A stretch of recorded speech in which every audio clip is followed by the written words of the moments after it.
Halo, assalamualaikum warahmatullahi wabarakatuh. Welcome back to my YouTube channel. Dan kali ini kita akan membahas tentang bagaimana mengenal kekuatan berpasrah. Nah, dalam dunia yang serba cepat dan penuh tekanan, konsep berpasrah seringkali diartikan sebagai tindakan menyerah tanpa usaha. Jadi ketika kita berpasrah itu terkadang diartikan ya sudahlah, saya menerima apa adanya. Namun sebenarnya berpasrah adalah tentang bagaimana memahami batas-batas kita. Jadi merelaksasi kontrol yang berlebihan dan merangkul keberadaan sesuatu yang jauh lebih besar dari diri kita sendiri. Ini bukanlah tentang kelemahan, tetapi ini adalah sebuah kebijaksanaan. Nah, di video kali ini kita akan menjelaskan apa itu berpasrah, bagaimana hubungannya dengan usaha, dan bagaimana cara melepaskan diri dari kemelekatan. So, don't go anywhere. Disimak video ini baik-baik agar tidak gagal paham. Jangan lupa di subscribe bagi yang belum subscribe. Share jika sekiranya video ini bermanfaat. Well, lalu apa itu berpasrah? Nah, berpasrah adalah ini tentang melepaskan ketegangan dan obsesi terhadap hasil tertentu. Jadi bagaimana sikap kita, bagaimana penerimaan kita terhadap keadaan saat ini. Jadi sambil mempercayai bahwa ada kebijaksanaan dan arahan yang lebih besar yang bekerja di dalam hidup kita. Ini bukanlah tentang menyerah tanpa tindakan, tetapi tentang mengambil keputusan atau mengambil tindakan yang bijak tanpa menggenggamnya dengan keras. Bahwa harus kita yakini memang bahwa ada sesuatu yang jauh lebih besar yang berada atau yang mengontrol diri kita ini. Berpasrah melibatkan melepaskan ekspektasi yang berlebihan dan ketakutan akan kegagalan. Ini adalah pengakuan bahwa kita tidak bisa mengontrol segalanya dan bahwa ada momen ketika kita harus merelakan mengalir dengan arus kehidupan tanpa perlawanan yang berlebihan.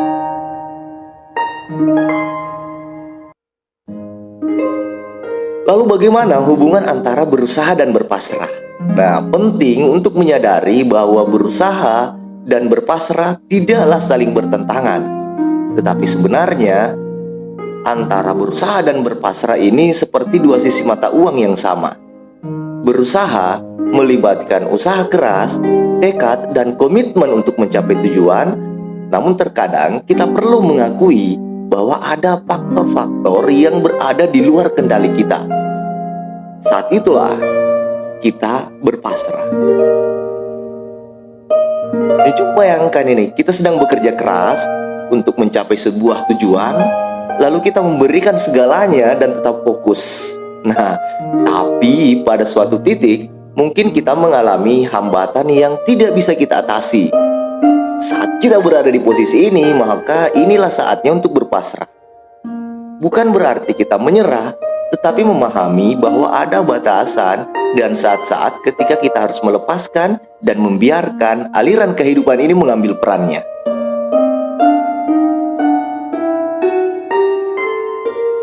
Lalu mengapa berpasrah itu penting? Berpasrah adalah tentang merangkul keadaan yang sebenarnya. Menghentikan perlawanan yang sia-sia terhadap apa yang tidak dapat diubah dan merelaksasi pikiran yang terjebak dalam kecemasan. Ini akan membantu kita menjalani hidup dengan lebih ringan, mengurangi stres yang tidak perlu, dan merasa lebih damai dalam menghadapi ketidakpastian.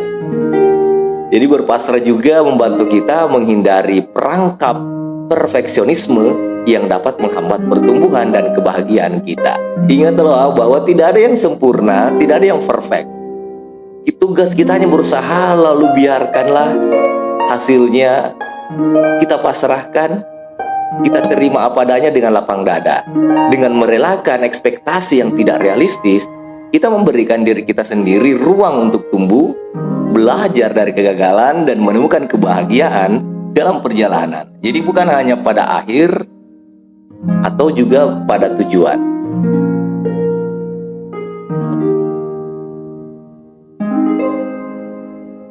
Selanjutnya adalah melepas diri dari kemelekatan. Banyak dari kita terjebak dalam siklus kemelekatan. Jadi di mana kita terus-menerus merasa perlu untuk mengontrol segala sesuatu di sekitar kita. Ini menghasilkan ketegangan, kekhawatiran berlebihan, dan rasa lelah yang konstan. Lalu, bagaimana kita bisa melepas diri dari kemelekatan ini? Yang pertama adalah dengan mempraktekkan kesadaran. Jadi mulailah dengan menjadi sadar akan pikiran dan perasaan kita. Ketika kita merasa tegang atau cemas, catatlah dan tanyakan pada diri sendiri, apakah situasi tersebut layak untuk dikhawatirkan sebanyak itu?